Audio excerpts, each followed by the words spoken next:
Buenos días. Buenos días.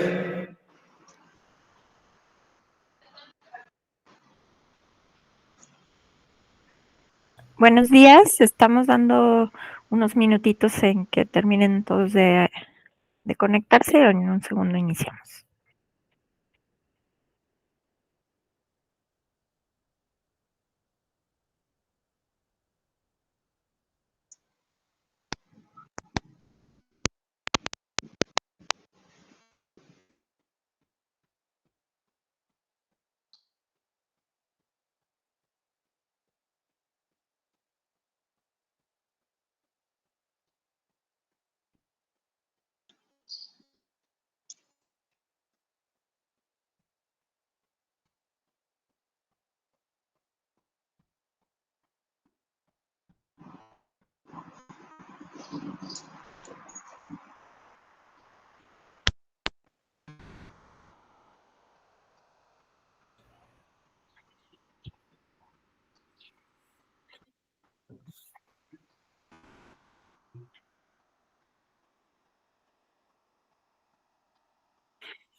No menos. Bueno, yo puedo decir todo en la introducción y ya usted profundiza.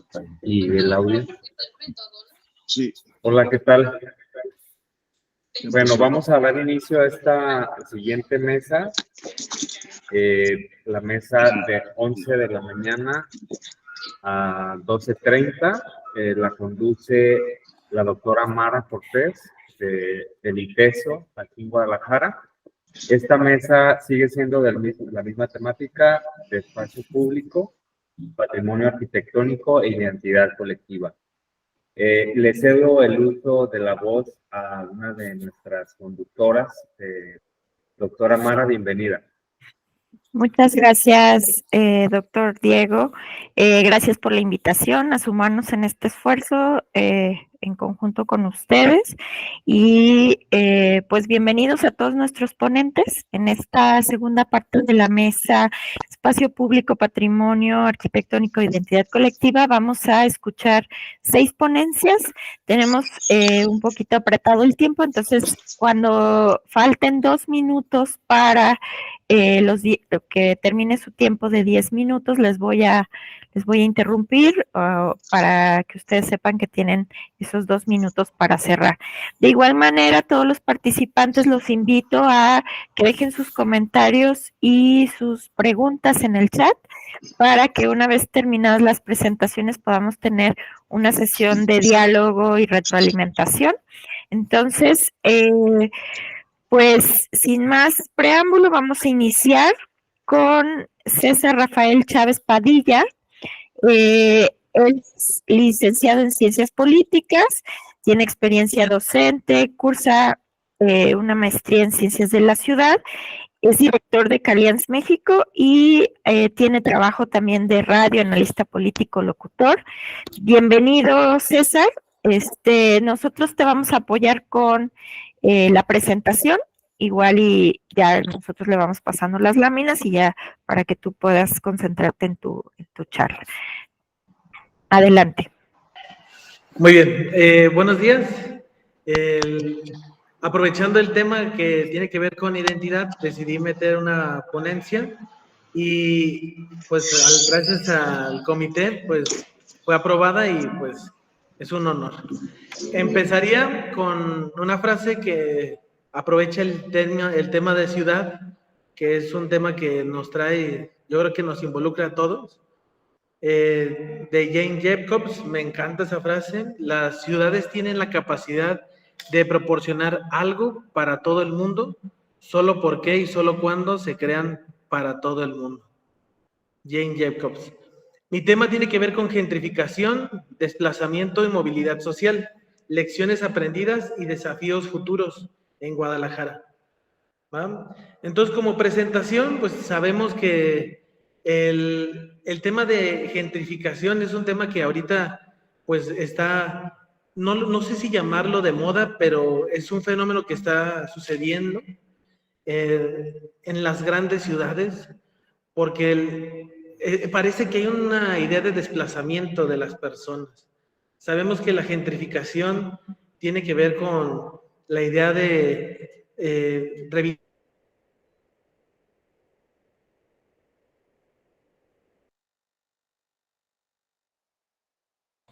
Perdimos tu audio, César.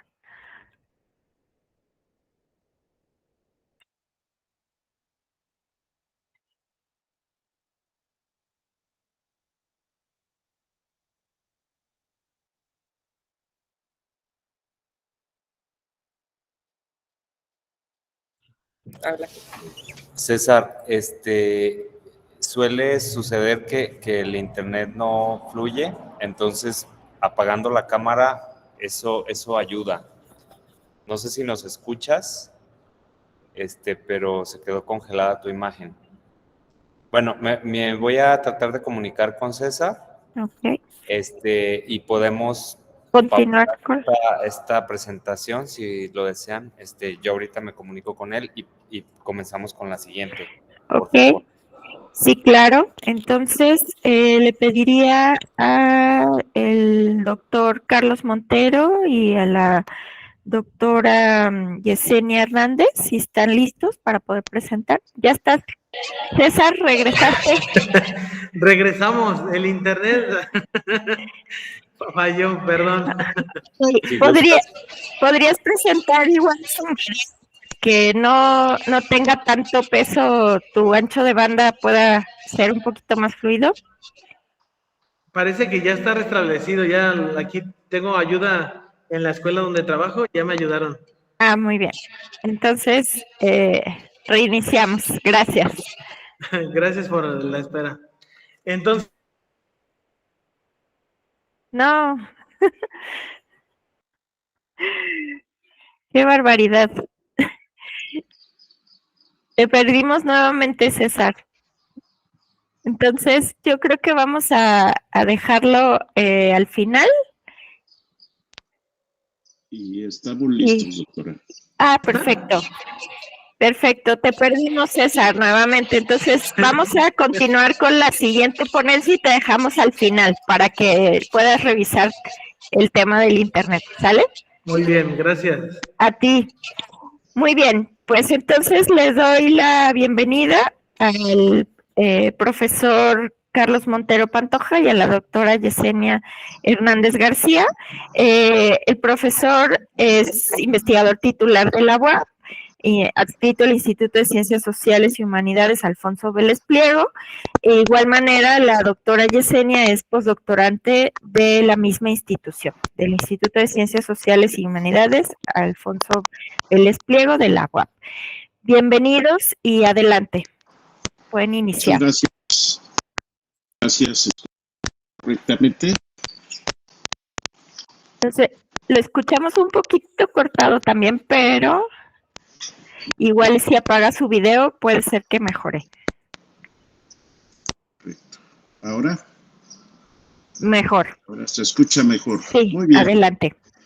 Bien, pues al ponente que está en primer lugar y que va a pasar al final le tocará conocer un poco de esto. El tema de la renovación urbana lo trabajé aplicado hace años a Guadalajara y a Puebla, precisamente, y es un término que estamos reviviendo a propósito de la gentrificación, que es un concepto que nos parece está de moda y nos falta detallar si incluso es una fase superior del concepto de renovación urbana. Y en ese sentido también tienen de coincidencia el elemento expresivo en espacios construidos, que es la verticalización, motivo y objeto de este evento. Entonces, en cuanto al tiempo, la renovación urbana corresponde fundamentalmente al siglo XX, a todo el siglo XX, y el de gentrificación a la última etapa del siglo XX y sobre todo a esta temporalidad del siglo XXI. De manera que uno de los propósitos, como lo he dicho, es encontrar si son etapas diferentes de un mismo concepto que, aunque se llama distinto por el tiempo, la intención, el sentido de la renovación y de la propia gentrificación, sustituir a una clase social o sector social de un nivel generalmente bajo por otro sector social de niveles medios, altos y altos fundamentalmente, lo cual implica su contexto cultural en todos los ámbitos, incluido el lenguaje, las tradiciones, desde luego el patrimonio, en fin. Entonces, la renovación urbana durante el siglo XX actúa en el centro geográfico, centro urbano, centro histórico y fundamentalmente en estos lugares aquellos degradados, deteriorados y que justamente ahí es donde la renovación urbana encuentra los argumentos. ¿Para qué? Para dejar suelo libre sobre el cual intervenir y transformar el espacio. Aquí es donde la configuración, la reconfiguración, también es un efecto común que tienen tanto la renovación urbana como la gentrificación. La gentrificación, por su parte, actúa en lugares rurales a los que transforma para convertirlos en suelo urbanizable y tener suelo libre y legal y utilizarlo con valores altos. Por ejemplo, aquí el caso que estamos estudiando de la zona metropolitana de Puebla, una reserva de vocación agrícola fue convertida en la zona, en la parte de valor del suelo más alto en la zona metropolitana, y eso de entrada hay una apropiación directa y rápida de ese sector social alto que ocupa estos lugares. Pero también el fenómeno ya se ha extendido al centro histórico, con argumentos de ciudad compacta, de que ya la extensión hay que detenerla, etcétera, pero manejan con toda intención el concepto de ciudad compacta, ganando en lugares urbanizados, con servicios, con equipamientos, es decir, no se le invierte a la urbanización. Tienen ganada incluso una vocación aprobada de uso del suelo en las zonas urbanas. La gentrificación también busca tener la mejor conexión, no en la escala del edificio con la calle o con la manzana, sino del lugar con el territorio nacional, incluso el territorio globalizado, porque son clases sumamente exclusivas que comparten los clubes de golf, los aeropuertos, helipuertos, etcétera. Entonces también toda esa infraestructura es sumamente especializada. O busca también aquellos lugares que tienen ese potencial de excelente localización y posibilidades de conexiones sin hacer muchas inversiones, o mirando la planeación por donde el Estado, el municipio, lleva su proceso de planeación. Así que entonces, en el caso de la renovación, el uso del suelo, el efecto fundamentalmente está visibilizado en actuaciones urbanas y arquitectónicas para dejar suelo libre y aprovechar al máximo lo poco construido que suelen dejar. Aprovechan infraestructuras, aprovechan equipamientos, vocaciones y desde luego localización. Y la gentrificación, si no tiene todo eso, busca tenerlo a mejor costo o costo cero. Así que con esto siento las bases de la parte conceptual. Estamos usando un método que denominamos superposición de planos, que tuvo su origen en la cartografía, en la arqueología, y que hemos ido mejorando a partir del uso de capas, de las capas que se usan en ArcGIS o en en todos estos sistemas de información geográfico, para incrementar la información y la lectura de distintos factores de lo que sucede para contextualizar cada momento histórico y cada lugar. Hemos encontrado algunas cuestiones de la propia gentrificación, en donde la apropiación llega no solo al lenguaje, sino también a las tradiciones como la comida, la gastronomía, la comida de calle, que en Puebla es muy rica, se va perdiendo, pero los grandes restaurantes de alto nivel se apropian también de todos esos elementos en el ámbito cultural. Así que esto como una introducción y al mismo tiempo síntesis de lo que estamos haciendo en la ciudad de Puebla, y en ambos casos, en la periferia o en el centro, está cambiando y estos dos fenómenos están presentes y además de manera muy acelerada. Así que dejo la voz a mi colega, compañera investigadora, la doctora Yesenia Hernández, para que concluya esta ponencia. Buenos días, gracias a todos. No sé si me escuchen. Sí. Ok. Bueno, siguiente, por favor. Dentro del método que nosotros aplicamos en este ejercicio de gentrificación, en el centro histórico, digamos, nos enfocamos más en esta área, es la revisión. Si me pueden ayudar pasando a la siguiente diapositiva, por favor. La revisión bibliográfica, que parte ya lo ha comentado el doctor Carlos, también la revisión o conocer el estado actual del Centro Histórico de Puebla, la revisión del programa de desarrollo urbano del Centro Histórico de Puebla, que ahí pues ya lo comentaré con más detalle, y también hicimos la identificación de cambios de servicios, sobre todo porque es cuando se van transformando, que ya no son tan locales como antes, y también la revisión de algunas páginas web y registros de ofertas de inmuebles en venta y renta dentro del centro histórico. Siguiente, por favor.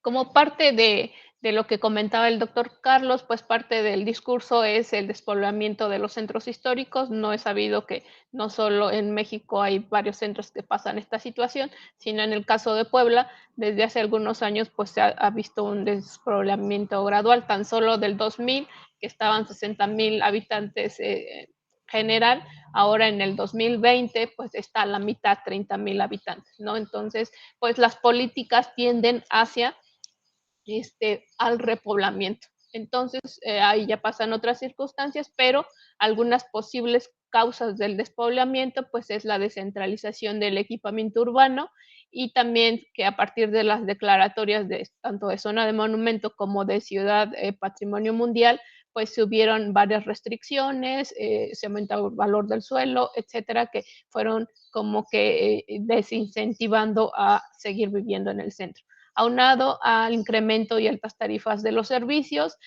también la falta de oferta de vivienda accesible en el centro histórico, y aunado a una amplia oferta de vivienda en pues la periferia urbana.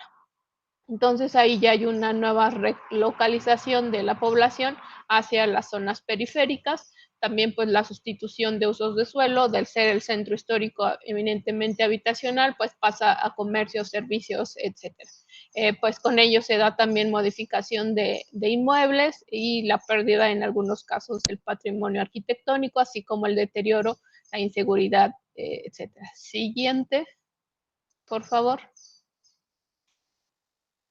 Dentro de la revisión del programa, como les decía en este discurso del despoblamiento, pues se crean las políticas de repoblamiento, donde pues se incentiva la vivienda en el centro histórico, pero es una vivienda que no todos pueden pagar, o sea, no hay propuestas concretas de una vivienda social donde pudieran convivir pues más personas. Entonces, las personas ahí ya, algunas no pueden pues vivir tanto en servicios como en renta o venta de vivienda en el centro, parte de los que les veníamos comentando. Siguiente.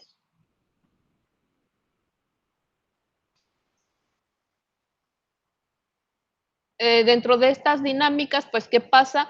Pues se terciariza y turistifica el centro histórico, ya hay más servicios enfocados a esta turistificación. También hay una amplia oferta de servicios enfocados al turismo, ya no tanto a la vivienda o a los habitantes locales. También pues ya hay marcas globales, tanto en varios servicios, restaurantes, alojamientos también. Entonces, y la oferta de vivienda ya se hace un poco menos accesible para las personas que quieren vivir en el centro. Como se mencionaba también, pues el despoblamiento no tiene que ser inmediato, puede ser de forma gradual, dependiendo de varias condicionantes. La siguiente, por favor.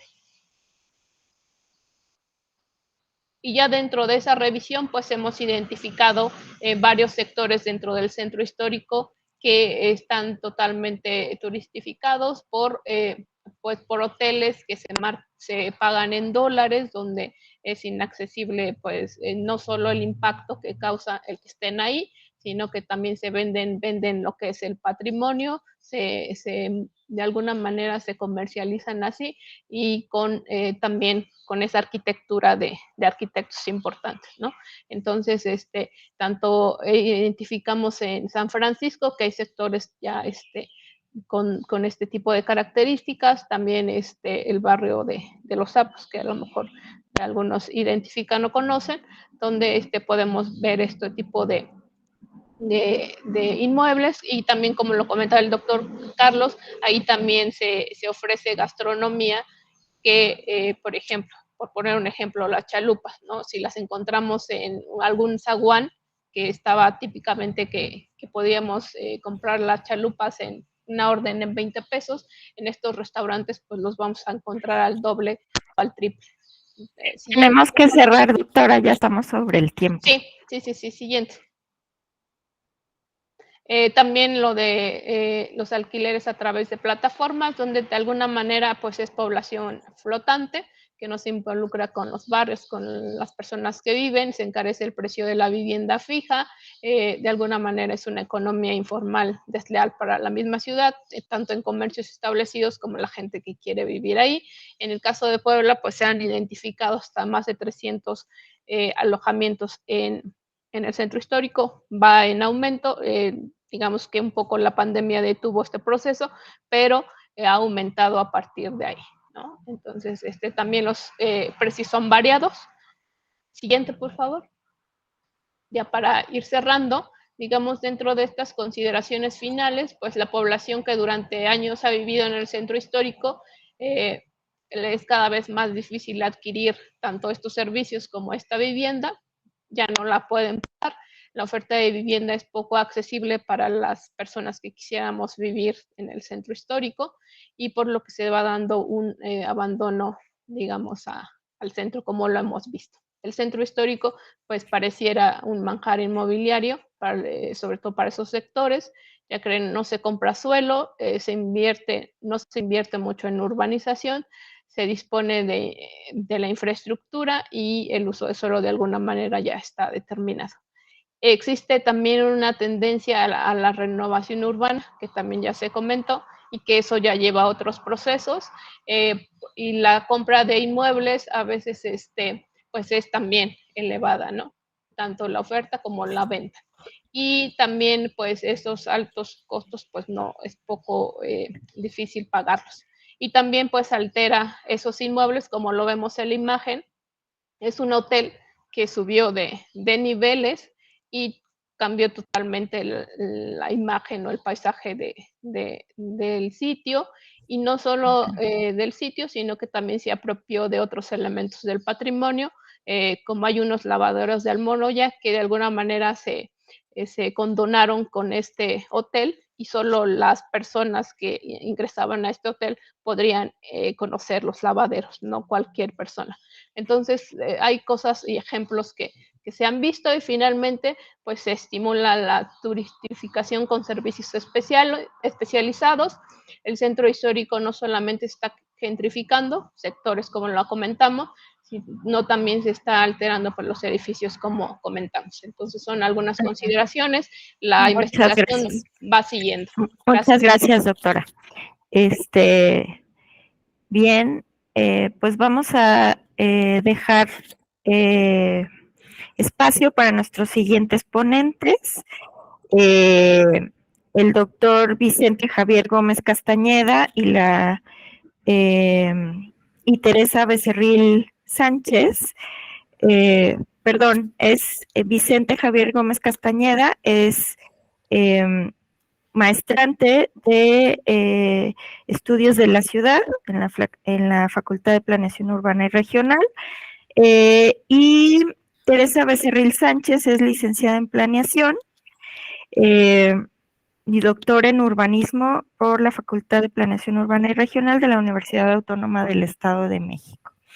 Les voy a pedir, por favor, que sí tratemos de cumplir con el tiempo porque ya estamos colgados en el programa. Muchas gracias. Adelante. Muchas gracias. No sé si me escucho bien. Sí, muy bien.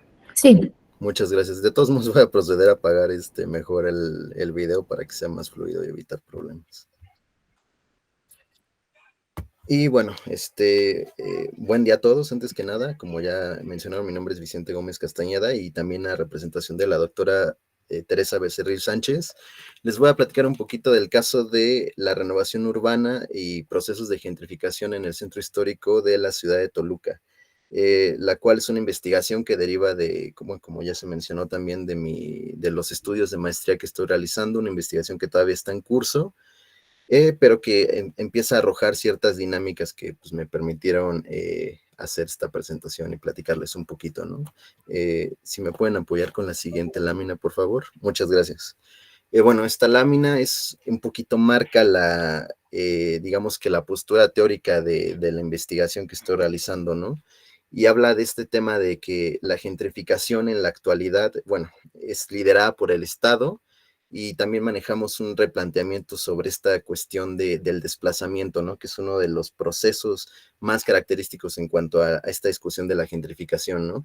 Primero que nada es este tema de la gentrificación, de que ya actualmente no es entendida como una, digamos que una anomalía, ¿no? En el mercado de la vivienda de áreas centrales, ¿no? Ya la gentrificación es entendida como un proceso global, ¿no? Y en este caso, como un emprendimiento global impulsado mediante esta ideología neoliberal, en donde el Estado juega un papel relevante, ya que suele apoyar estos procesos de gentrificación, facilitando el desplazamiento de sectores populares y digamos que actuando a favor de los intereses del capital inmobiliario y de las clases medias altas y altas, ¿no? En este marco, las estrategias de recapitalización del centro por el sector público y privado se enfocarían en la inserción del centro, de diferentes centros, ¿no? En este caso Toluca, en circuitos económicos globalizados que buscarían aumentar su competitividad y su consumo, ¿no? Y digamos que este proceso, en la medida en que se desarrolla y revaloriza estos lugares y surgen nuevos espacios de consumo, de comercio, de trabajo, de cultura, residencia, para sectores de mayor poder adquisitivo, los sectores populares se han visto desplazados y excluidos de otras formas de apropiación del espacio, ¿no? Y aquí es donde está este replanteamiento sobre el desplazamiento, ¿no? Que es lo del desvanecimiento popular, un término que introdujo Vicente Moctezuma en un libro que analiza la Ciudad de México y menciona que el desvanecimiento es una metáfora propicia para analizar el desplazamiento de la gentrificación, ya que no es un proceso que digamos que se gentrifica y ya es ausencia o presencia de estos sectores populares, ¿no? Habla de que es como gradual el proceso, digamos que disminuye la densidad en la ocupación del espacio público y se van desplazando, pero de manera gradual, ¿no? ¿Podrían apoyarme con la siguiente lámina?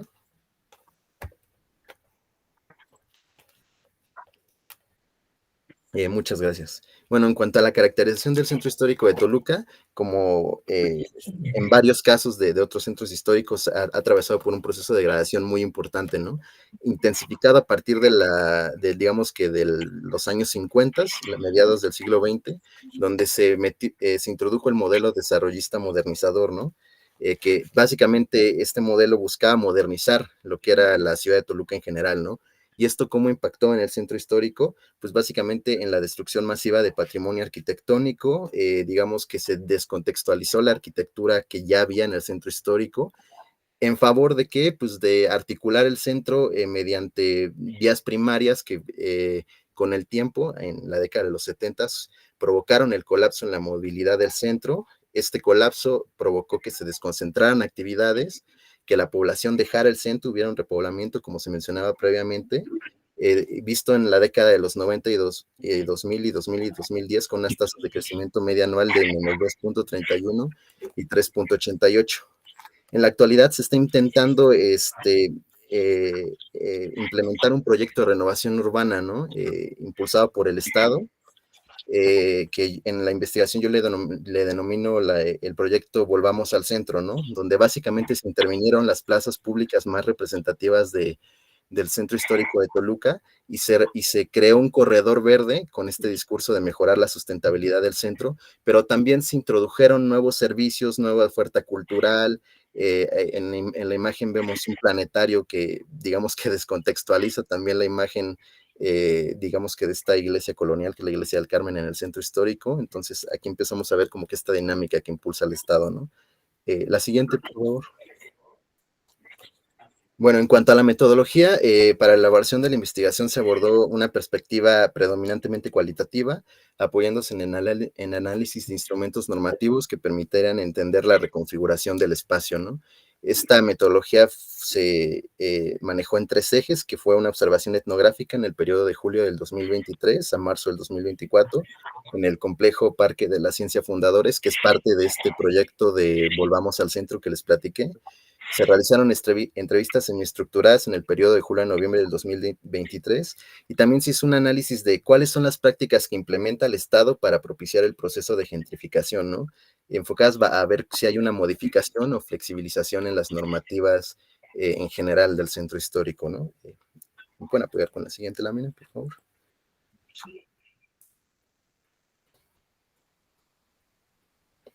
Y bueno, en cuanto a los datos que esta metodología arrojó, primero que nada, en cuanto a la observación de carácter etnográfico, podemos ver que el espacio que propició esta intervención por parte del Estado del programa Volvamos al Centro, creó espacios públicos normados, ¿no? Con una alta presencia de elementos de seguridad pública y que regulan las actividades al interior de los parques intervenidos, ¿no? Y entre las actividades que no se permiten es la presencia de vendedores ambulantes que antes eran característicos en estas zonas, que tenían una apropiación y que digamos que tenían una dinámica muy específica en ellos. Tampoco se permiten situaciones en situación de calle o en mendicidad al interior y en las inmediaciones de los espacios renovados. La siguiente, por favor. En cuanto a los datos en la entrevista semiestructurada, estos sectores de actividad económica mencionan que han tenido una afectación diferenciada, ¿no? Ya que al inicio, cuando se inauguraron estas obras, mencionaban que de plano no se les permitía asentarse y desarrollar sus actividades en las inmediaciones de estos parques, ¿no? Pero conforme ha pasado el tiempo, digamos que han logrado mediar esta situación y ya han recuperado cierta dinámica en la zona, pero permitiendo su desplazamiento, ¿no? Su desvanecimiento en la zona, que es esto que les mencionaba respecto a lo que mencionaba Moctezuma, ¿no? Y aquí se ven las imágenes de cómo al inicio los ganaderos tenían cercadas estas inmediaciones en el año 2021 y para el año 2023 ya digamos que hay otra dinámica ahí. ¿Podemos ir cerrando? Sí, claro que sí. En la siguiente, por favor. Bueno, en cuanto a la modificación normativa, en la revisión del plan, en la actualización del Plan Municipal de Desarrollo Urbano, podemos ver que se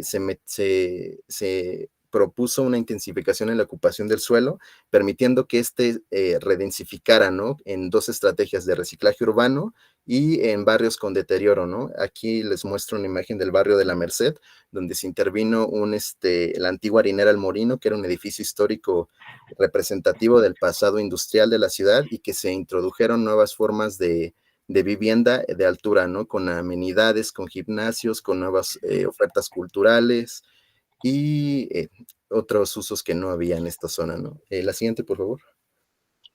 Y bueno, todo esto nos da una nueva configuración del centro, ¿no? Donde hay un espacio público renovado, un espacio público atractivo, marcario, y donde hay una oferta de vivienda diferenciada. Lo que había ya no es la vivienda horizontal clásica de la ciudad de Toluca, es una vivienda de altura con amenidades, donde el costo promedio en estos dos casos que les enseño es básicamente 3.5 millones de pesos para el que quiera acceder a ella, lo cual pues no es muy accesible para la mayoría, ¿no? Y ya en la última lámina, por favor, muchas gracias. Bueno, aquí está, vemos cómo la configuración del centro histórico se da más que nada en el norte. Si quieren, me apoyan con la última, por favor. La siguiente lámina. Básicamente, en cuanto a las conclusiones de este trabajo, vemos que el Estado ha jugado un papel fundamental, tanto modificando la normativa del centro histórico, tanto en la promoción de un nuevo espacio público marcario, ¿no? En este sentido, la gentrificación en Toluca es un proceso que inicia, aunque ya hay ciertas dinámicas identificables del desplazamiento que van más allá de la modalidad residencial.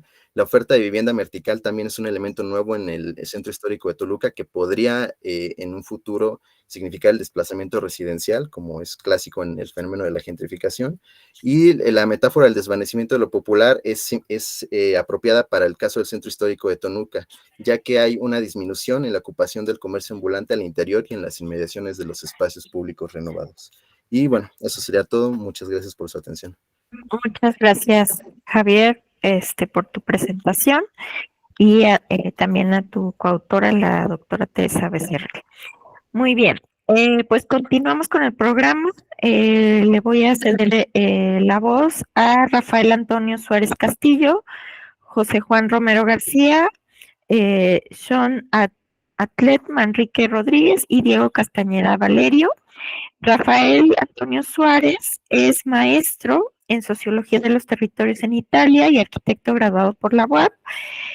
José Juan Romero es ingeniero civil, estudiante de arquitectura actualmente en el Centro Universitario Interamericano. Sean Manrique es estudiante de arquitectura de la Universidad del Valle de México, Campus Puebla. Diego Castañeda también es estudiante de arquitectura de la Universidad del Valle de México, Campus Puebla. Entonces, adelante con su presentación. Sí, buenos días. ¿Se me escucha bien? Sí, muy bien. Sí, perfecto. Bueno, ¿le podría pasar a la siguiente, por favor?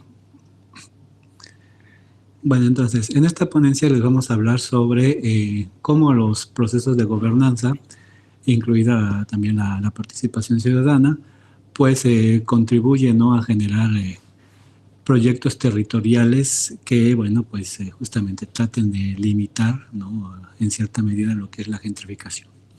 Bueno, como preámbulo, cuando hablamos de gobernanza territorial, sí, en Francia sobre todo, bueno, lo vemos ahí como está en el diagrama, es un proceso que conlleva la generación de reglamentos e instrumentos de planificación, estar en contacto con la población y con los demás actores territoriales, y bueno, también tener lo que se encuentra, pues la diversidad del territorio, tanto si es urbano, rural, natural, etcétera.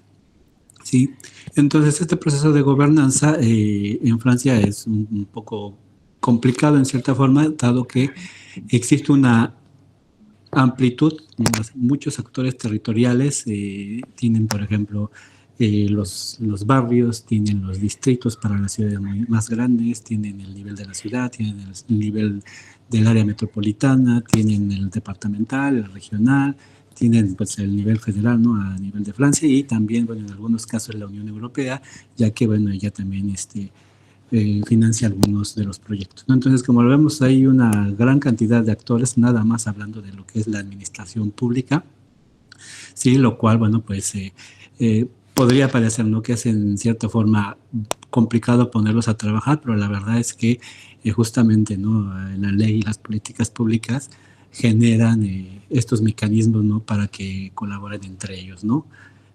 Principalmente dado que, por ejemplo, la planeación de lo que es el hábitat y el urbanismo compete a el nivel municipal, la planeación de lo que es el transporte público, metropolitano, transporte escolar y todo esto, ¿no? Entonces, cada una de estas escalas territoriales pues tiene unas competencias y justamente unos recursos que les son atribuidos, ¿no? Entonces, pues, dado que pues con recursos no se les invita, ¿no?, a que puedan negociar entre ellos, bueno, pues eso facilita un poco más lo que es la cooperación, ¿no? Pero bueno, también en este proceso de gobernanza, bueno, un papel muy importante es el de la participación ciudadana, ¿no?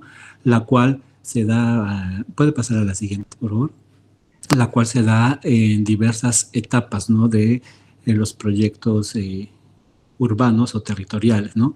En primer lugar, lo que es la participación se puede hacer a través de, bueno, encuestas, se puede hacer a través, ¿no?, de voto o sondeos, ¿sí?, a la población que se hace respecto a algunos proyectos. Y también se les incluye en lo que es la planeación de los instrumentos de planificación, así como lo son el Plan Local de Urbanismo, el Plan Local del Hábitat, el Plan de Desarrollo Intermunicipal, ¿no?, de Transporte, etcétera, etcétera. ¿Podría pasar a la siguiente, por favor? Ahora sí. Entonces, como les contaba, bueno, ya les hice un poco el preámbulo de cómo está estructurada y ahorita, bueno, pues ya vamos a pasar brevemente a lo que es el estudio de caso que vamos a exponer.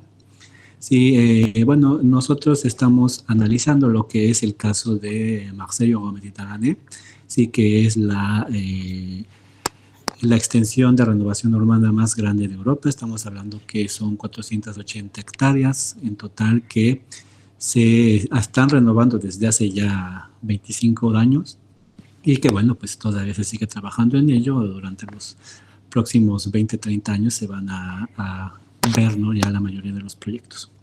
Pero bueno, el aspecto importante de esta zona es que, bueno, como lo podemos ver ahí en el lado izquierdo de la imagen, está lo que es el puerto industrial de Marsella, sí, el cual por cuestiones de logística y sobre todo de profundidad de las aguas, la parte pues más industrial del puerto se tuvo que trasladar 40 kilómetros al norte.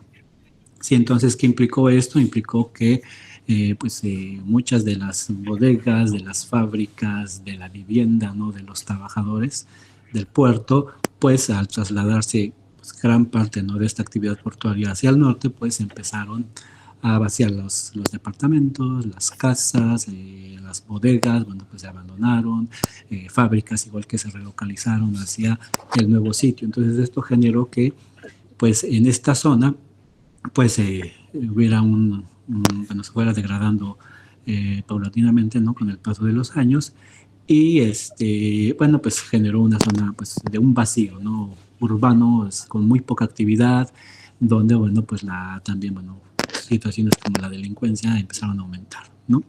Aparte, otro aspecto importante de este territorio es que en la parte, bueno, una parte de ahí es el tercer distrito de Marsella, el cual es el distrito o la zona más pobre de toda Francia, ¿no?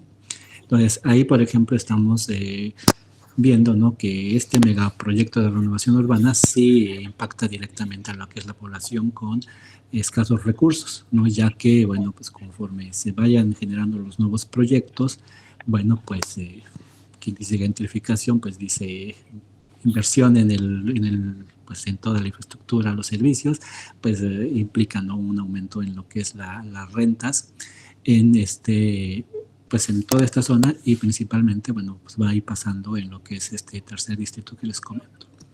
Pero bueno, ¿en qué consiste este proyecto de Marsella? Bueno, pues vemos que es posicionar a la ciudad de Marsella, sí, como un polo económico de innovación e industrial, ¿no?, a nivel mediterráneo, pero también europeo. Entonces, ¿qué implica? Que, bueno, todas estas zonas degradadas, terrenos vacíos, vivienda deshabitada y en mal estado, bueno, pues se va a tener que intervenir. Y bueno, ahí les puse una pequeña lista, muy larga, de justamente qué es lo que se ha logrado hasta ahorita, ¿no?, en parte de esas 480 hectáreas, ¿no? Entonces se han generado 18,000 viviendas, de las cuales 6,000 se renovaron, sí se aumentó 40,000 habitantes la zona y bueno, hay 1,000,000 de metros cuadrados de oficinas y actividades, 5,300 empresas, 45,000 empleos y 200,000 metros cuadrados de equipamientos públicos y 60 áreas de espacios verdes, ¿no? Lo cual que, bueno, en la imagen a lo mejor no se percibe mucho, pero es una zona que estaba pues, bastante urbanizada, justamente por la actividad industrial, pero justamente este proceso de renovación urbana pues está permitiendo que, bueno, pues se pongan más equipamientos para la población que ya llegó y para la población que va a seguir aumentando, bueno, los que viven, los que trabajan, los que van a comprar, etcétera. Sí, Nos y un quedan aspecto 2 minutos. Sí, un aspecto importante, pues pasar a la siguiente, sí, es justamente esta participación ciudadana. ¿Me pasa a la siguiente, por favor? Bueno, la metodología que se ocupó, si me hace favor, Diego, de leerla. Claro, bueno, pues para esta investigación se ocupó un análisis documental donde principalmente se buscó el objetivo de este análisis, que es la gobernanza, bueno, cómo se dio este proceso de gobernanza y participación ciudadana en este caso de Marsella. Y bueno, pues de ahí se pasó a seleccionar los documentos y hacer una exploración preliminar a través de lo que son libros, artículos científicos, así como académicos, reportajes y artículos periodísticos, para de ahí pasar a lo que fue la interpretación de los resultados a través de esta exploración y poder llegar a lo que es conclusiones y pues presentar estos hallazgos que logramos en este contenido que exploramos. Bueno, ¿me puede pasar a la siguiente?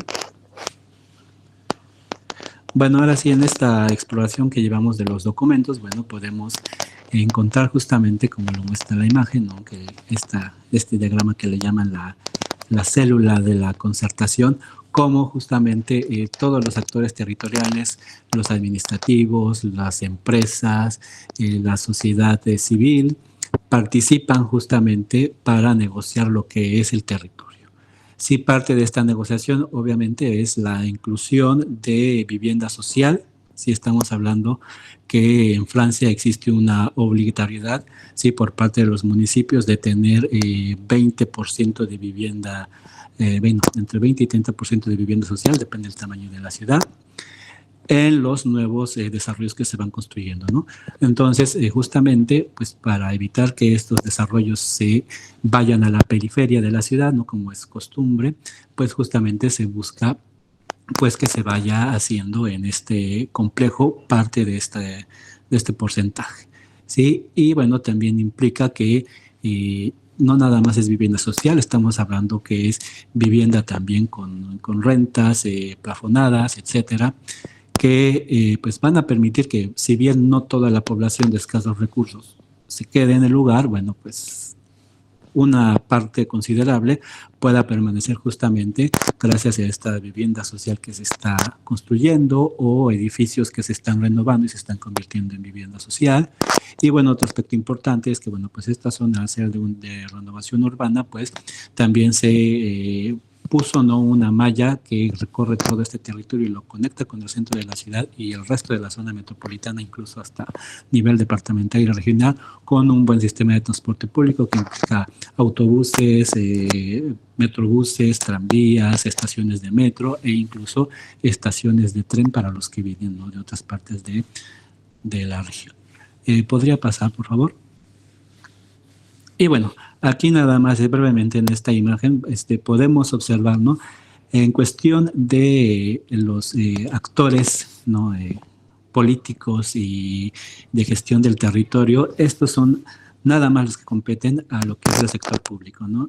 Del lado izquierdo tenemos pues todos los niveles que les mencioné hace rato, pero del lado derecho tenemos otra parte, ¿no?, que son empresas paraestatales, que justamente, ¿no?, está el puerto marítimo, está Ogo Mediterráneo, que es la empresa que se creó para gestionar este megaproyecto, el cual encabeza pues justamente las negociaciones que hay entre todos estos actores, tanto los administrativos y territoriales como las empresas paraestatales y los que no estén incluidos aquí, que es el sector público. ¿Puede pasar a la siguiente, por favor? Ya estamos sobre el tiempo, tenemos que terminar, por favor. Sí.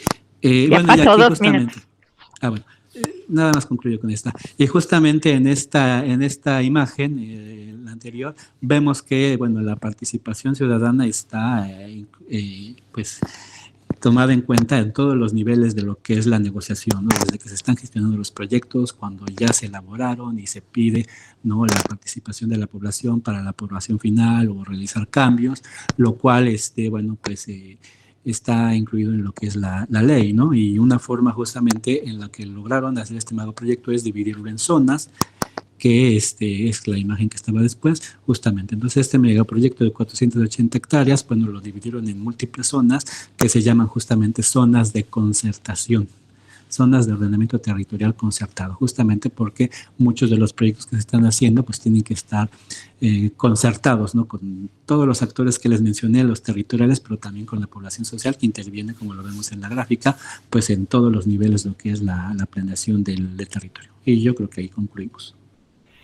Muchas gracias, maestro Rafael Suárez. Le doy la palabra ahora a Lorena Cabrera Montiel. Ella nos comparte su presentación, el impacto financiero en el paisaje urbano, perspectivas sobre verticalización y gentrificación en el periurbano de Puebla, de la Universidad Iberoamericana. Bienvenida, adelante. Hola, buenas tardes. No sé si me escucho, creo que tengo problemas con mi cámara. Te escuchas muy bien. Ok, bueno. Pues muchas gracias por la oportunidad de presentar. Como ya comentaban el doctor Pantoja y la doctora Yesenia, voy a hablar justo del otro lado donde se está dando el proceso de verticalización en Puebla, ¿no? Siguiente, por favor. Yo voy a presentar este proceso de verticalización no en la zona de monumentos o en el área central, sino en la franja que se está formando a partir de hace unos 20 años en el surponiente de la ciudad de Puebla, bueno, del área metropolitana de Puebla, y en especial en el área de la Reserva Territorial Atriscayo, que principalmente está en el municipio de San Andrés Cholula, ¿no? Y es un fenómeno que se está presentando con mucha mayor magnitud y visibilidad que en el centro de la ciudad. Siguiente, por favor. Bueno, de metodología, la verdad es que esta investigación ya la vengo realizando desde hace muchos años y, bueno, no es precisamente sobre verticalización, sino que ha sido un proceso a partir de la producción del espacio urbano. Entonces, dentro de la revisión teórica, pues he visto este proceso de producción de espacio urbano, de vivienda, que ha aterrizado en la financiarización del mercado inmobiliario y que se ve expresado en Puebla y en muchas ciudades latinoamericanas en procesos de verticalización y gentrificación, ¿no? También de mercantilización del espacio urbano, de vulnerabilidad, etc. Entonces, se ha revisado todo este proceso teórico.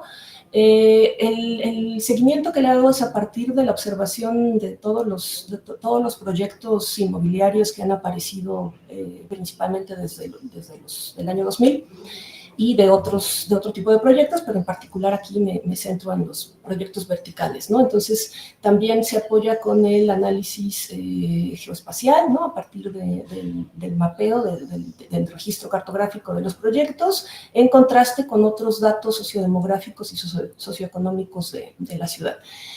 Además, también se han revisado políticas urbanas que han pues propiciado este proceso de transformación del paisaje, y también apoyándonos en la revisión de plataformas inmobiliarias, publicaciones también sobre el mercado inmobiliario, algunas fuentes hemerográficas y también la revisión de redes sociales. Además, se complementa con la participación que he podido tener en espacios de consulta, sobre todo para la conformación de los programas municipales de desarrollo urbano, la participación en algunos otros proyectos de investigación. Y bueno, como hallazgos, platicaré precisamente de estos factores, de los conflictos, de los cambios en el paisaje y de identificación de actores. Siguiente, por favor. Bueno, factores que han propiciado esta transformación, a partir de, en realidad es desde antes de los 2000 que se han dado esta transformación. Podemos hablar principalmente de procesos en la dimensión política y de planeación, a partir del proyecto regional Angelópolis, del cual se desprende la configuración de 2 reservas territoriales, la Tliscayotl y la Quetzalcóatl, que están ahí mapeados, que como pueden ver en esta imagen, que es del 99, apenas, no están más que algunas construcciones, pero en realidad en las 2 reservas no había prácticamente más que suelo agrícola, ¿no? Y muchos eran parte de los ejidos. Para esta área se desarrolló un programa subregional que involucra a los municipios de Cuautlancingo, Puebla, San Andrés Cholula y San Pedro Cholula, y se combina con factores que están en el ámbito de la escala nacional, como la reforma agraria, la reforma en las políticas de vivienda y la reforma de la Ley General de Asentamientos Humanos. Pero también se combina con una escala a nivel global, que es la financiarización del mercado inmobiliario, que viene de procesos macroestructurales, como son pues toda esta política neoliberal de apertura económica, el Tratado de Libre Comercio, etcétera, ¿no? Y que posibilitó la entrada de nuevos instrumentos financieros y la transformación de las empresas promotoras de vivienda y de otro tipo de espacios. Siguiente. A partir del 2000, bueno, podemos ver aquí ya comienza la transformación de esta área de la ciudad con la construcción de infraestructura vial, principalmente la vía Tliscayotl y el periférico ecológico, y ahí vemos las primeras torres, que en este caso son de oficinas, ¿no? Y vemos también una transformación en la dimensión económica financiera de la ley de instituciones de crédito, la ley del mercado de valores, la posibilidad de más instrumentos financieros, como es la entrada de Boris de fibras, que hasta el 2011 comenzó a operar, y de otro tipo de sociedades y de las compañías, ¿no? Las sociedades bursátiles, las sociedades promotoras de inversión bursátil y no bursátil, y bueno, otros procesos financieros como los certificados de promoción, ¿no? Y bueno, posibilidad de entrar a varias compañías en el mercado de valores, la posibilidad de tener cofinanciamientos y la participación bancaria en el mercado de valores también, y en la promoción inmobiliaria. Y bueno, para finales del 2010 vemos ya efectos de la crisis financiera, que nuestro país no tuvo realmente tantos hasta el 2010, donde vemos un proceso ya alto de vivienda deshabitada, sobre todo, no tanto en el tema vertical, al menos en Puebla, sino en grandes conjuntos habitacionales en las periferias, ¿no? Pero esto sigue dando posibilidades a que los promotores reenfoquen sus proyectos, ¿no? Y también en Puebla, aparte de los grandes conjuntos de vivienda social, hay grandes conjuntos residenciales, como Lomas de Angelópolis, La Vista, etc. Y esto da posibilidades también, a partir de la asociación con socios financieros, de tener innovaciones espaciales como los macrolotes, dirigidos también a la verticalización. Siguiente. Ya del 2011 en adelante, pues vemos la operación de las fibras y otros instrumentos financieros, y siguen habiendo modificaciones en esta área de la ciudad. Se ha modificado ya como 5 veces el programa subregional de la zona. Y vemos, a partir de todo este desorden urbano, una nueva, y bueno, del cambio de política federal, una nueva política de suelo y vivienda, con la creación de SEDATU, CONAVI, etcétera, y vemos reflejada ya la crisis de la vivienda, pero sobre todo en la vivienda social, ¿no? Entonces, con estas se reorienta la política y podemos ver, por ejemplo, los polígonos de contención urbano, pero que se enfocan a vivienda social. Entonces, los promotores, muchos empiezan a dirigirse a vivienda residencial y a vivienda vertical, e incluso la política empieza a preferir, ¿no?, a priorizar la verticalización. Sin embargo, en Puebla no hay una política hasta un poco más adelante de vivienda vertical para segmentos sociales medios, sino que comienza a hacerse más vivienda vertical residencial, ¿no? En el 2015 surge la Ley Federal para la Prevención e Identificación de Operaciones con Recursos de Procedencia Ilícita, o la Ley Antilavado, y entonces comienza a verse en Puebla pues rumores, ¿no?, de lavado de dinero. Bueno, siguiente. Nos quedan 2 minutos, por favor. Sí, entonces vemos un patrón residencial, un patrón espacial localizado en el corredor urbano de Atliscayol, sobre todo aquí, esta es vivienda vertical, que tenemos algunos ejemplos. Siguiente. Y tenemos también otros usos como oficinas, hoteles y hospitales. La mayoría de los promotores tienen participación en mercado de valores y sociedades promotoras de inversión. Siguiente, por favor. Siguiente. Y entonces tenemos un escenario de conflictos como el crecimiento periférico de alta densidad que está amenazando a las comunidades originarias y a la población de bajos ingresos, que por el encarecimiento del suelo, de los bienes, de los servicios, la exclusión de otros espacios comerciales, del espacio público, pero también la modificación de aspiraciones de los nuevos pobladores y el cambio, ¿no?, de patrones de uso, la fragmentación socioespacial, una complicada movilidad urbana y la explotación de recursos. Siguiente, por favor. Entonces vemos muchos problemas en aspectos de conflictos viales, de despojo de tierras, de infraestructura insuficiente, de un desorden en el crecimiento vertical que le da prioridad a los desarrolladores. Siguiente, por favor. Y bueno, esos en general, en particular algunos proyectos con temas de fraude, de lavado de dinero, de extracción del agua, etcétera. Siguiente, por favor.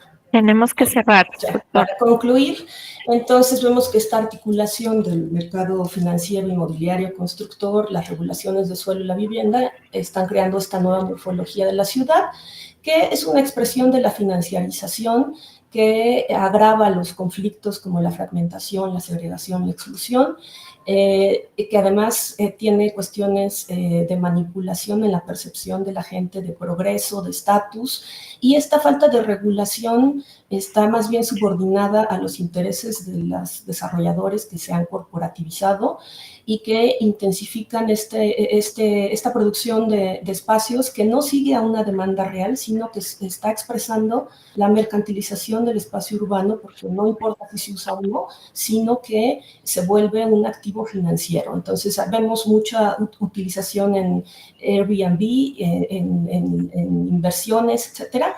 Y bueno, son necesarias políticas más equitativas, una visión metropolitana y mecanismos de protección financiera.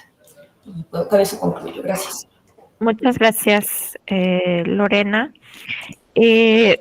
Bueno, vamos a dar paso a Matías Nicolás Galgano y María Cecilia Zapata, de la Universidad Nacional de Lanús, en Argentina.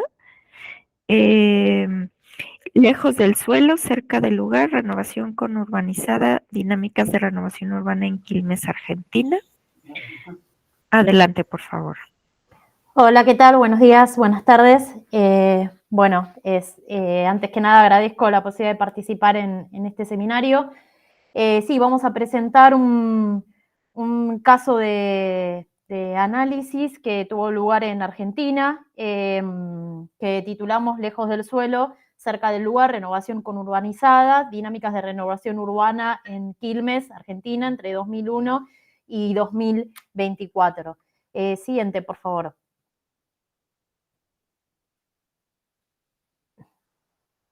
Gracias.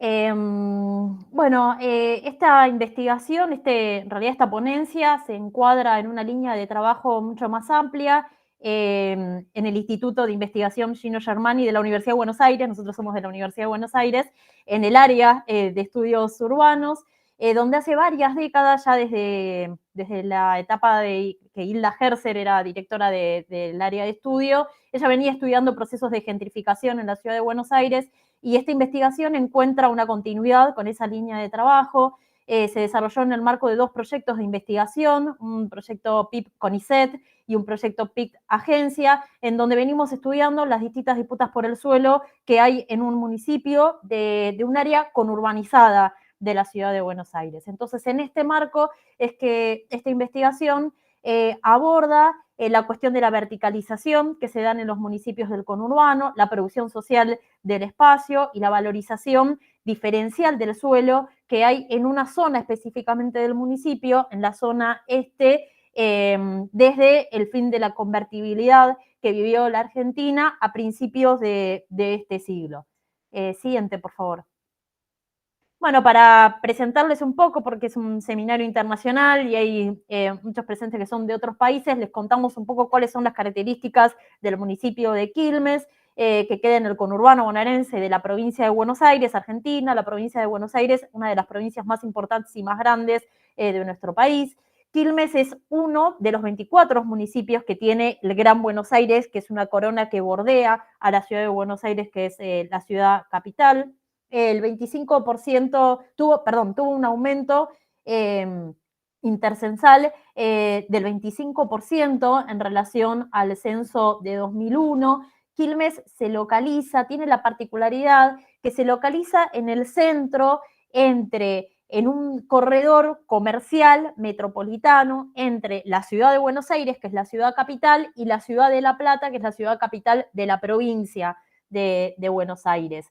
Y esta particularidad de centralidad en ese corredor la convierte a la ciudad de Quilmes en un soporte de circulación de capital y de personas, que vamos a ver que luego esto es un factor clave para poder entender cómo sean los procesos de renovación en este municipio. Desde el 2001 se empieza a ser palpable en este municipio un fuerte proceso de verticalización del municipio y fundamentalmente, como ahora vamos a ver en las filminas siguientes, en la zona este del municipio. Algunas particularidades geográficas: este municipio cuenta con una autopista que circula en paralelo al río, que es esa mancha azul celeste que se ve en el mapa, el río de la Plata, y hay una particularidad, es que en los años 90, hacia fines de los 90, se construye una bajada de esta autopista en la localidad de Bernal, en Quilmes Este, que va a ser un disparador central del proceso de renovación.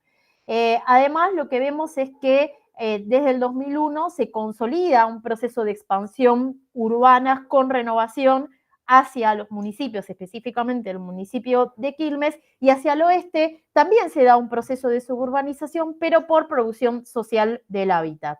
Que no es objeto de profundización en esta ponencia, pero que sí lo trabajamos en el marco del proyecto de investigación más grande. Esto hace que se consolide en un límite la traza del ferrocarril y entre esa traza del ferrocarril y el río un límite para la renovación urbana. Un dato de color: en el 2008 se intentó imponer un proyecto de mercantilización del borde costero, que hasta el momento, por resistencia popular, no se pudo avanzar con ese proyecto. Siguiente, por favor. Perdón. No, algo más que quería decir de la ponencia. Gracias. Es que lo que nos interesa abordar en este trabajo tiene que ver con observar y analizar qué características asume la dinámica de renovación y verticalización en este polígono que nosotros identificamos en esta zona de Quilmes Este. Ahora sí, por favor, avancemos hacia la siguiente. Bueno, un poco para enmarcar cuál es el problema de investigación, esta ponencia se ubica en las distintas transformaciones que impuso la reestructuración, que implicó el neoliberalismo en toda el área latinoamericana, pero también hispanoamericana. Claramente hay una transferencia de capitales desde el ámbito de la producción a la especulación financiera que posicionó a las ciudades como espacios predilectos para la valorización de capital, y la vivienda ahí se convirtió en un activo financiero. Esto lo que hizo fue impulsar en las ciudades fuertes procesos de revitalización, de regeneración, de reurbanización de las áreas urbanas, que la mayoría de las veces fue en áreas centrales que antes estaban degradadas, y esto impulsó procesos de transformación que implicaron en algunos casos desplazamientos de población residente y gentrificación de estas áreas. Ahora bien, lo que nosotros empezamos a ver en Buenos Aires, particularmente en el área metropolitana, es que ante el agotamiento de las áreas atractivas de valorización en las ciudades centrales, como la ciudad de Buenos Aires, por ejemplo, la demanda de universalización de esos estilos de vida que imponen estos modelos de inversión, lo que hicieron, y tras la convertibilidad que atravesamos en nuestro país como una variable económica clave para poder entender estos procesos, lo que vemos es que estos procesos de renovación que se daban en ciudades centrales se comenzaron a trasladar hacia ciudades periféricas conurbanizadas, desplegando estrategias similares de renovación, pero con particularidades que son las que a nosotros nos interesa mirar. Entonces nos preguntamos, ¿qué características asumen estos procesos de renovación en los municipios del conurbano bonaerense? ¿Cuáles son los patrones de renovación propios de las ciudades, centrales que se repiten en esta expansión periférica? Si estos procesos son permeados por las características propias de la territorialidad conurbanizada, quiénes son esos actores promotores del proceso, cuál es el perfil de los mismos, cuál es el perfil de la inversión. Entonces tenemos por objetivo identificar y caracterizar los espacios o los enclaves de la renovación presentes en el municipio de Quilmes para caracterizar y analizar el modelo de negocio impulsado a escala local, construir y analizar los actores promotores del proceso de renovación en el polígono considerado, y caracterizar el perfil de la inversión que promueve estos procesos de renovación para construir una tipificación del arquetipo del sector de la construcción quilmeña. Siguiente, por favor.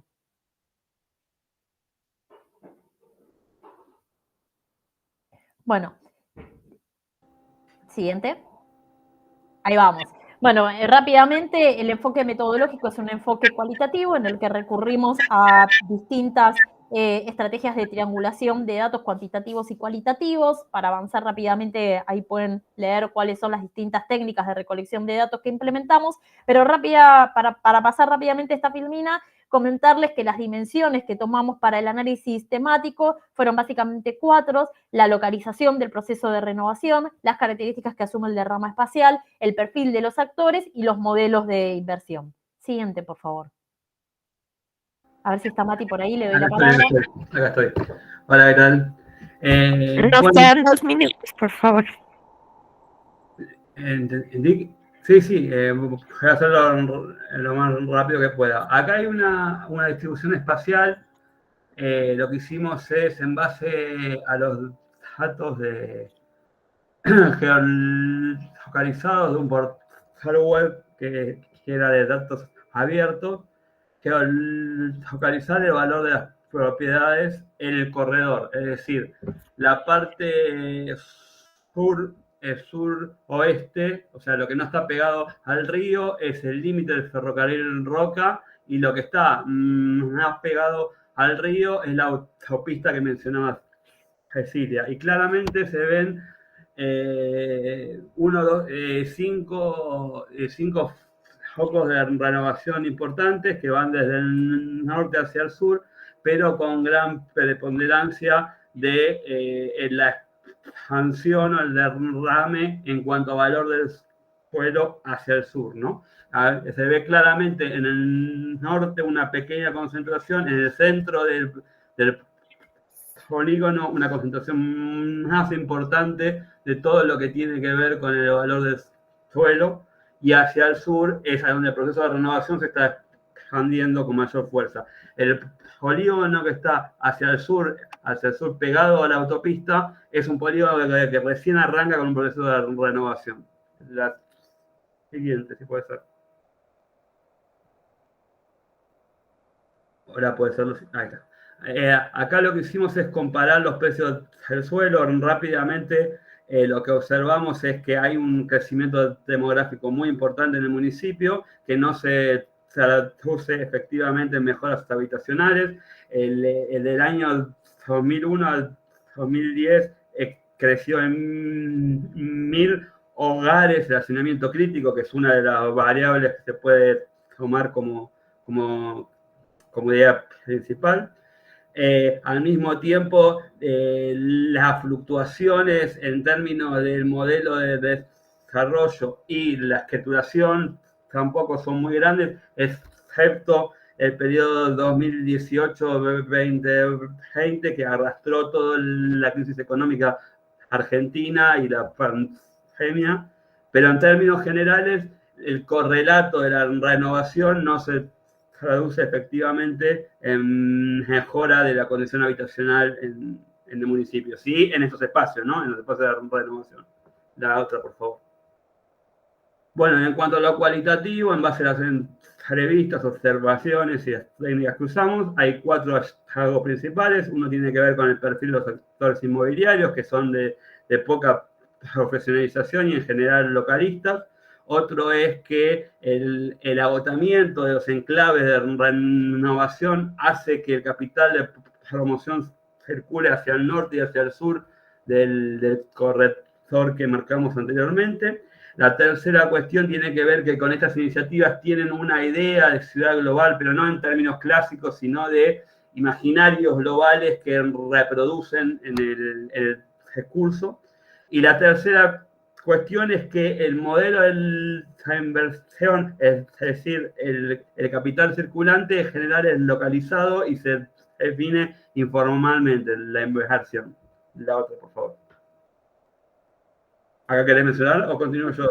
Sí, no, entonces aquí rápidamente para cerrar, lo que nosotros nos metemos directamente es en la discusión que existe sobre la renovación globalizada para dar cuenta de que nosotros identificamos otro tipo de renovación que se están dando en los municipios conurbanizados del área metropolitana de Buenos Aires y que tiene que ver con una renovación que es conurbanizada también, que cuando la renovación globalizada asume características de desarrollo en la plena centralidad, lo que nosotros identificamos acá es que no se da en la plena centralidad, sino que se da en zonas aledañas, en donde los actores inmobiliarios son internacionales y en donde el Estado aparece como un actor promotor, incluso la bibliografía clásica habla de empresarialismo urbano. Nosotros identificamos que en los municipios del conurbano se trata de actores locales, poco profesionalizados, en donde el Estado es más subsidiario, expectante del agente inmobiliario, donde en la renovación globalizada claramente se pueden ver procesos de financiarización de la inversión en grandes proyectos urbanos. Lo que nosotros vemos en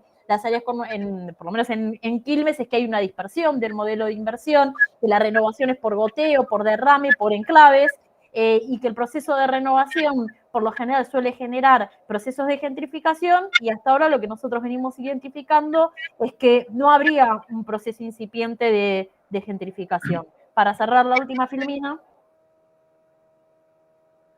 Acá, bueno, justamente las conclusiones muy rápidamente. La primera es que hay una dispersión y un derrame espacial en el modelo de negocios sobre todo del norte hacia el sur, en el polígono analizado. La segunda tiene que ver con un agotamiento muchas veces de algunos enclaves de renovación, que bueno, de ahí es donde los actores circulan hacia el norte o hacia el sur espacialmente, ¿no? Hay una localización de un municipio que es clave en los procesos de renovación y verticalización.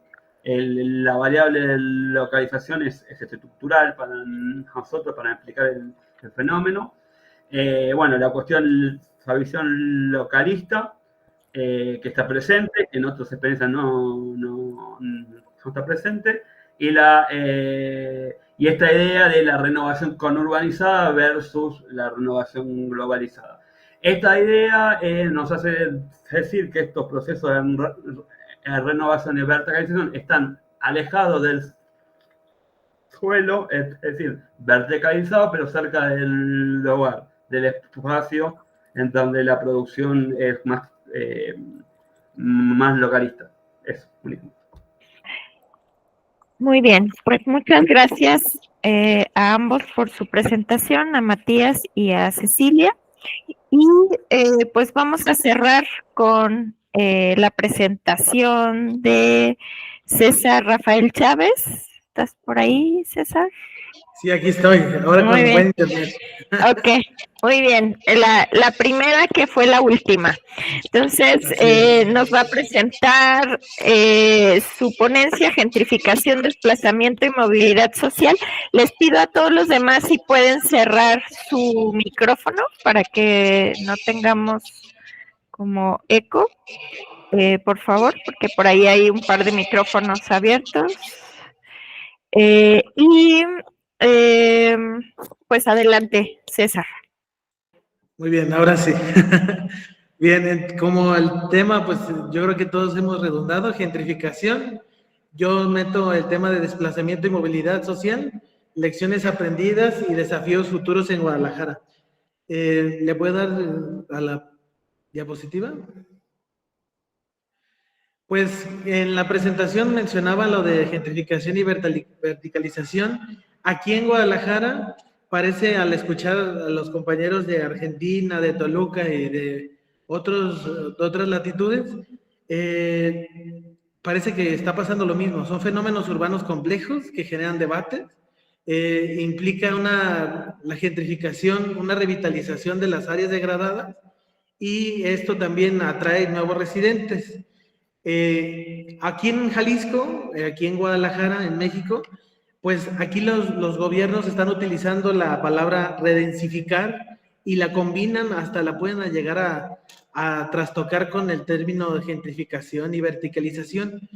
Aquí en datos que hemos encontrado, tanto en el INEGI como en los demás, pues existe una teoría literalmente de desarrollos clasistas. Esto también dicho por un investigador del CUCS, Diego Nápoles, que menciona eso, que la ciudad tiene una tendencia clasista y se ve reflejada indudablemente en desarrollos que van a 15, 16 pisos sobre el nivel de la calle, en lugares donde había casas, donde había casas habitación. En Jalisco, si le puedo dar la siguiente. En el caso de Guadalajara en particular, pues hay colonias como muy tradicionales, muy, pues, con cierta popularidad, pues se han visto trastocadas ya como la Colonia Americana, la Lafayette, la Providencia, la Colonia Chapalita, que han sido, pues, no sé si capturadas o han sido como víctimas aquí le llaman el cártel inmobiliario, a estos intereses de empresarios y de personas que ven que pueden deshabitar o desalojar a los que están rentando para venderlo, y en ese área vendida, en esa casa habitación vendida, crean una serie de departamentos. Aquí hay un caso muy particular, se llama Horizonte Chapultepec, en el cual, pues, de un territorio hicieron una plaza comercial, está clavada en la avenida Chapultepec. Entonces, son casos donde ha habido expulsión de personas en Guadalajara, y esto ha traído nuevos residentes, pero con un alto poder adquisitivo, lo que ya muchos han mencionado. Aquí en Guadalajara, no lo menciono en la lámina, pero existen casos de fracaso, como la Villa Panamericana en el 2011, que por un proyecto gubernamental de redensificar el centro, pues provocó la expropiación y expulsión de personas en el centro de Guadalajara, y la Vía Panamericana fue mandada a otro lado, y en donde esos territorios fueron desocupados, llegó la ciudad creativa, que tampoco sirvió para redensificar. Entonces, aquí, de hecho en el título lo menciono, ¿puede darle siguiente?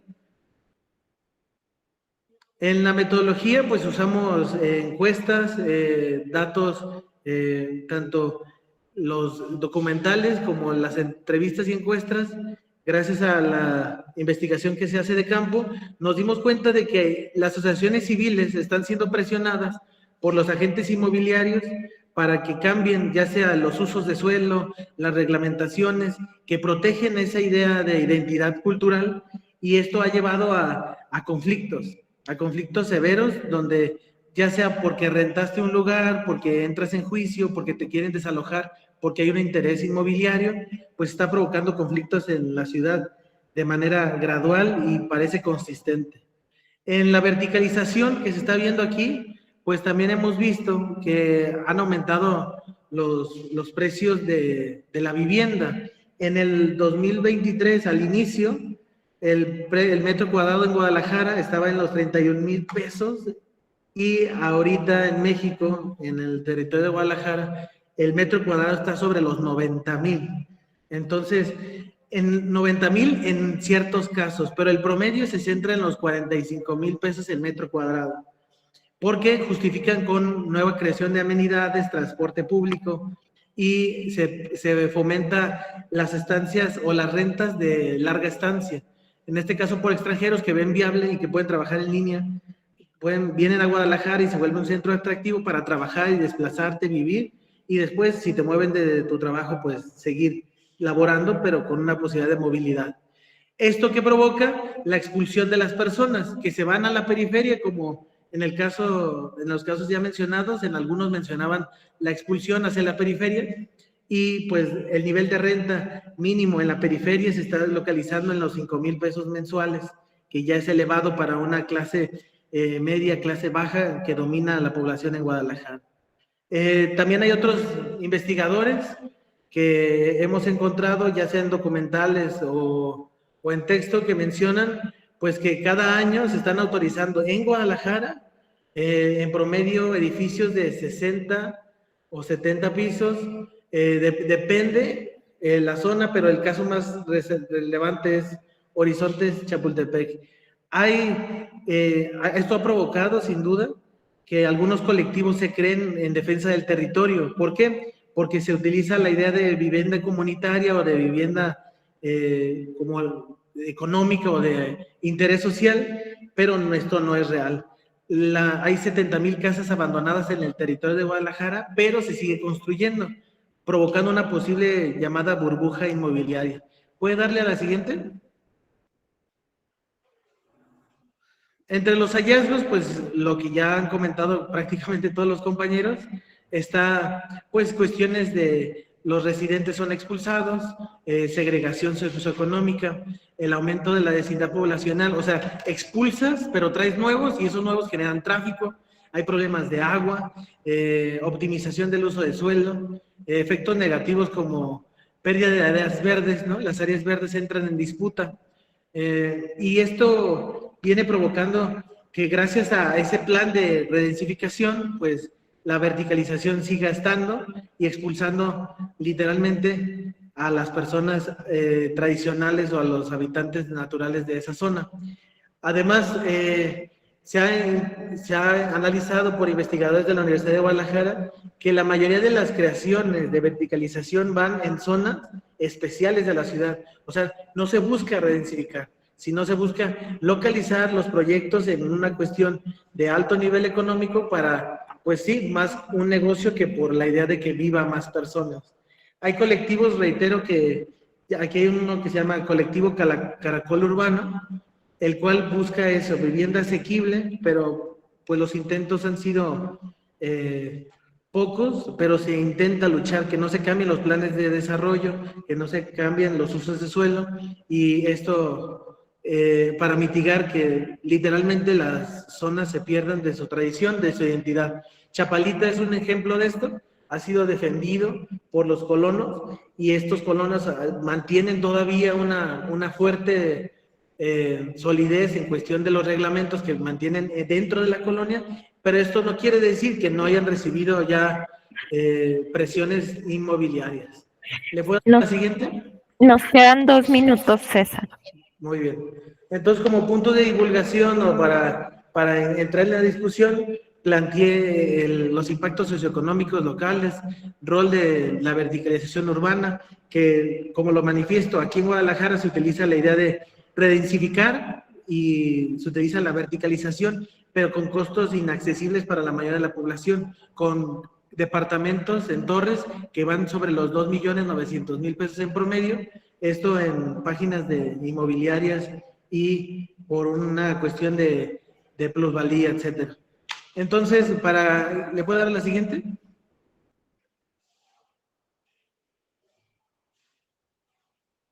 ¿Le puedo dar la siguiente? Bien, entonces como preguntas de discusión y que nos llevan a las conclusiones es esa, ¿no? La idea de un enfoque integral para Guadalajara, que Guadalajara requiere, sí, gentrificación, pero preservar la identidad. O sea, estamos expulsando a los habitantes más tradicionales, a los que cuidan y que tienen un cariño propio por la tierra, por su espacio, pero están siendo expulsados por intereses económicos que nos llevan a que literalmente la población está siendo expulsada, ya sea porque rentan, ya sea porque llega un inmobiliario y les compra su terreno, y esto va a traer consigo obviamente problemas mayores, ya que esa gentrificación traiga más cuestiones de movilidad, en cuestión de tráfico, de servicios, etcétera. El precio de la renta, para cerrar, en Guadalajara ha aumentado 58%, que esto indudablemente es un reflejo de cómo sí hay intereses capitalistas, sí hay una expulsión por los intereses inmobiliarios, y esto debe ser tratado con buenas políticas públicas y con el fervor a cuidar la identidad cultural de nuestra ciudad. Muchas gracias. Muchas gracias, César, por cuidar también el tiempo. Muy interesante todas las ponencias que tuvimos en esta mesa. Sin duda, temas muy complejos que nos dan como para tener toda una sesión de tarde de comentarios, ¿no? Y de posturas. Pues abro el micrófono. Si alguien tiene alguna pregunta, algún comentario que quiera hacer alguno de los ponentes. Por aquí tenía, creo que una manita levantada. A ver, ¿quién era? ¿Vidal? ¿Estás ahí?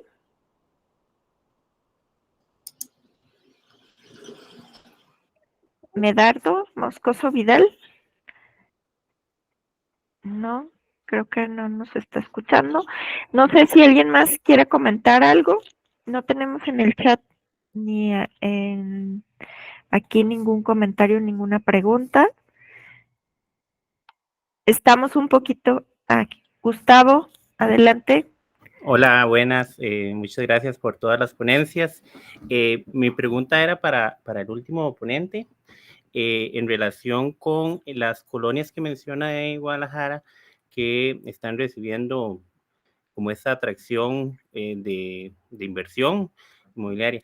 Mi pregunta es, porque históricamente, si mal no recuerdo, estas colonias fueron de clases altas, ¿verdad? Clases altas, clases medias altas.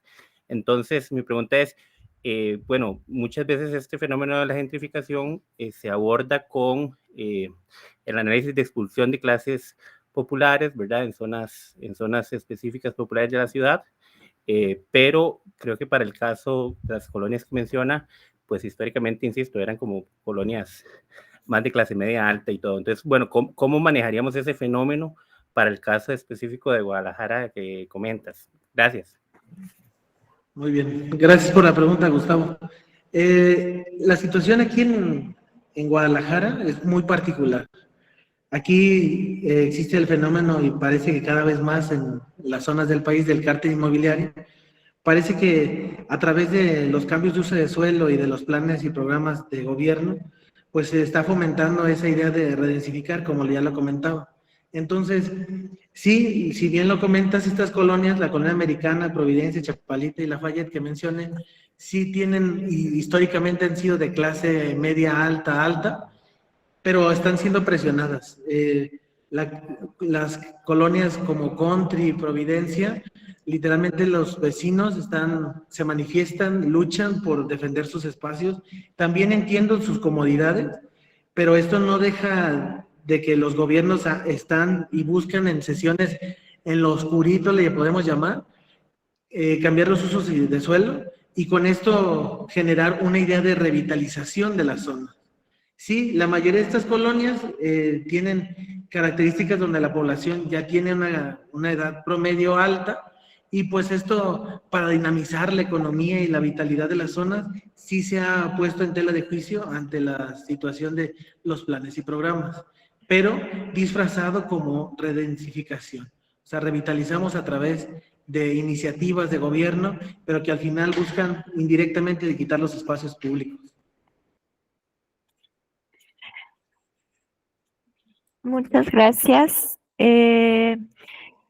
Tenemos a Ruth. Ruth, ¿tienes levantada tu mano? Adelante. Sí. Hola a todos. En el Centro Universitario de Ciencias Sociales y Humanidades soy maestra de Ciencia Política. Claro que en Ciencia Política hoy por hoy el objeto de estudio por excelencia es la polis, la metrópolis, la megalópolis. Es un organismo vivo y cambiante. Este es un comentario en particular a la ciudad de Guadalajara. Era una ciudad definitivamente muy hermosa, muy viable, pero lo que dice el investigador acerca de ella, pues tiene mucha verdad. Estoy observando a los compañeros de América Latina y bueno, hacen un acercamiento a la ciudad, razones y situaciones. Aquí definitivamente no podemos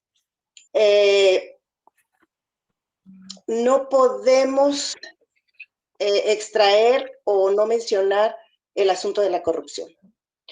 Porque es obvio que una ciudad es un organismo cambiante, vivo, donde hay individuos y la sociedad, pero sí el cártel inmobiliario, los intereses económicos, la mala paliación, no se puede ya transitar, duras 2 horas en un espacio donde caminando a lo mejor no duras tanto. El sistema de trenes no ha sido suficiente, lo digo pues nuestros alumnos que nos cambiamos de centro y ha sido un problema con esta situación de las ausencias. Y bueno, hay un grave problema en Guadalajara y uno de ellos pues es la corrupción. Y eso es importante mencionar porque los otros compañeros investigadores no se meten en, al menos describen cómo sus ciudades van cambiando y aquí el asunto de gentrificación, cambio de uso de suelos, la contaminación, el asunto del clima, nos estamos ahogando, parece una plancha tremenda de asfalto, las islas de oxígeno, los bosques se acaban y ese es un gran problema que todos los urbanistas tendrían que poner y agregar. Definitivamente no se puede salir de este asunto. En cosa de sociourbanos tiene que ver también las personas y el gobierno. Gracias, eso es todo, compañeros. Muchas gracias, Ruth. Ya vamos colgados en el tiempo. Voy a dar la palabra a las últimas 2 personas que levantaron la mano. El doctor Carlos, adelante. Sí, son fenómenos interesantes que se ponen sobre la mesa. Nosotros estamos trabajando en la defensa del suelo, precisamente. Si bien aquí se ha mencionado más el suelo urbano, suelo urbanizable, en la medida en que se pierde suelo agrícola, estamos perdiendo esa posibilidad de captar agua, de humectar la tierra, etcétera, ¿no? No ahondo mucho por ahí. El otro fenómeno es el de abandono y localización que tiene que ver con esa colonia americana en Guadalajara y otras en Puebla, que habiendo sido habitadas por gente de muchos recursos, ya se fueron a otros lugares periurbanos o periféricos con sitios exclusivos. Allá recuerdo en Guadalajara, Puerta de Hierro, toda esta zona de Zapopan, y dejaron abandonada la colonia americana, como algunas colonias en nuestra ciudad de Puebla también, que habitaron los ricos en algún tiempo, también se fueron. Entonces el fenómeno con otras características vuelve a aparecer, y eso es algo de lo que se ha mencionado. Gracias. Muchas gracias. Y ya para cerrar este panel o esta mesa, le doy la palabra a Olger Otárola.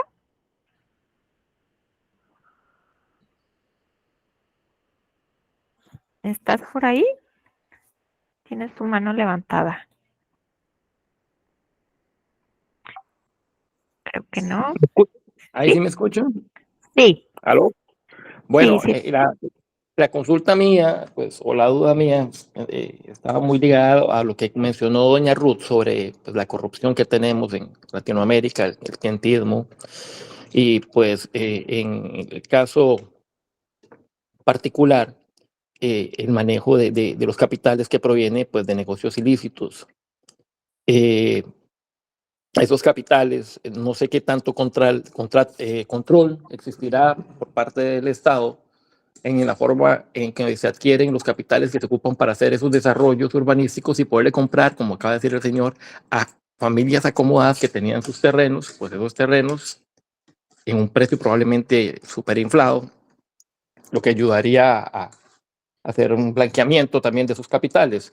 Y pues sí, lo normal sería que empezaran por las zonas urbanísticas centrales, pero las ciudades, como dijo también doña Ruth, van creciendo y se convierten en más ciudades y van creciendo en los bordes. Y no sé qué tanta atención se le da a ese fenómeno también en los bordes, no solo en los centros de las ciudades, y el manejo de esos capitales. Esa sería más o menos la consulta así en general, por si tuviera una oportunidad de estudiarlo o demás. Yo vivo en Costa Rica y acá desde la gobernanza se ha tratado de limitar mucho y de regular el manejo de capitales así de gran tamaño, lo que ocupa para urbanizar horizontalmente, verticalmente, tiene que ser cantidades de dinero bastante importantes, sobre todo ya en zonas como Guadalajara, que es el ejemplo que estaban dando. Entonces tenía esa duda si existe una regulación formal, si han pensado también en vigilar el crecimiento que se da en los bordes de esa mega ciudad, o solamente se están concentrando en el centro. Gracias.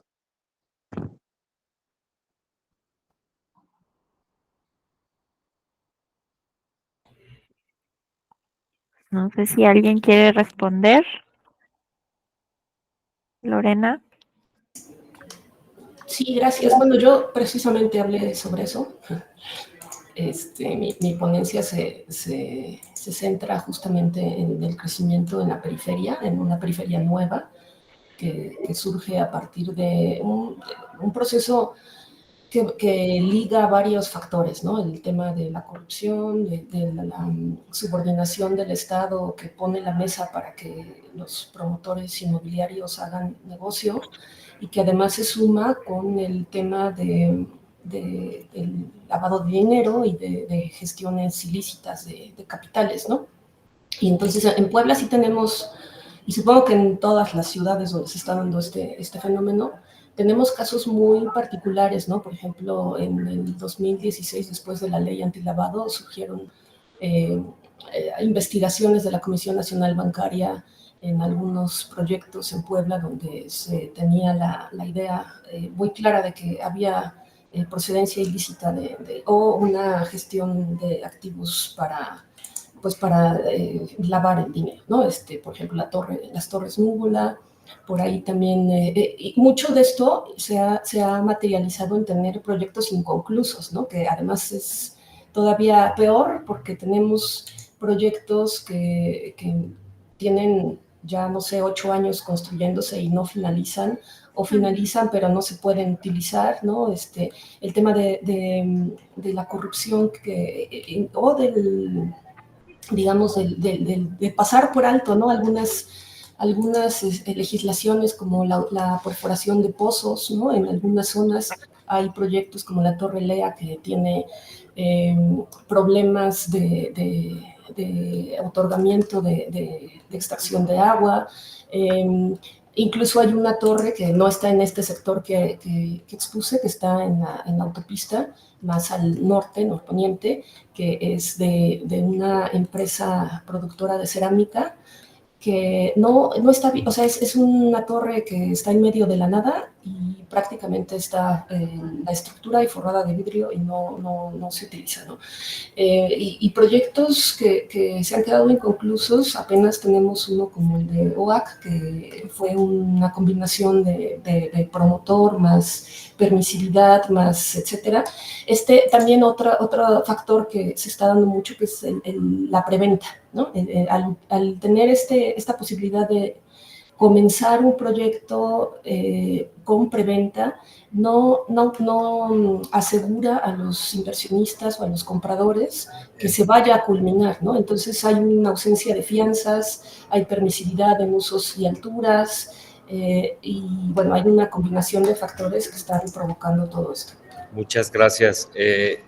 Disculpen la interrupción. Ya tenemos a los ponentes listos en la siguiente mesa. Vamos a estar compartiendo el enlace para la misma. Ya está en sus grupos de WhatsApp. Ahora sí que te cedo la voz, estimada Mara, para que cerremos esta mesa.